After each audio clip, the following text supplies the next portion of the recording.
Use the Oracle Cloud Infrastructure console to create an autonomous database instance and create a user. You can start from the cloud.oracle.com homepage. On this page, enter the cloud account name that you received from your welcome email or your cloud administrator. Click Next. On the Sign In page, select the arrow next to Oracle Cloud Infrastructure Direct Sign In. Enter your cloud account credentials. Click Sign In. Select the navigation menu in the top left corner of this page.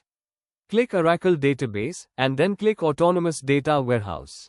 This video shows the steps to create an autonomous database for an autonomous data warehouse workload. The same steps apply to creating an autonomous database for an autonomous transaction processing workload. The console for autonomous database appears. You can use the List Scope drop-down menu to select the compartment. Click Create Autonomous Database. In the Create Autonomous Database dialog, select a compartment for the database from the drop-down list. Enter a database display name for display purposes, and then enter the database name.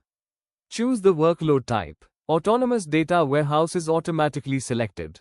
You can alternatively choose Transaction Processing, JSON, or Apex as workload types. Choose a deployment type. The serverless infrastructure deployment type runs the autonomous database without provisioning a dedicated infrastructure. Otherwise, you can choose the dedicated infrastructure deployment type to run the autonomous database on a dedicated Exadata infrastructure. You can optionally create an always free database. Always free databases are provided free of charge and are suitable for small-scale applications or for learning about and exploring Oracle Cloud Infrastructure.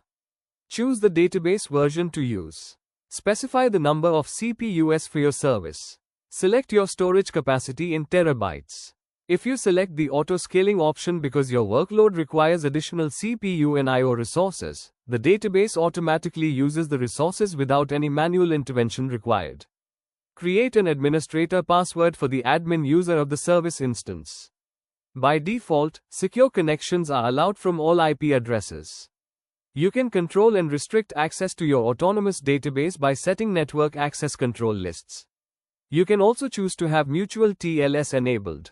This option is selected by default. For license type, select whether you are using an included license or bringing your own license. You have the option to enter your email to receive operational notifications and announcements.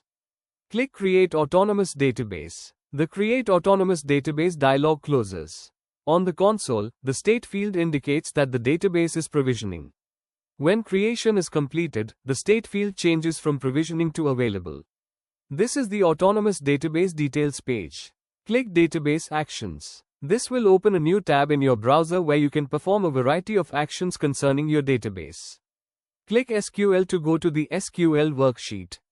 Use the SQL Worksheet to define a database user. Autonomous databases come with a predefined database role named DW role. This role provides the common privileges for a database user.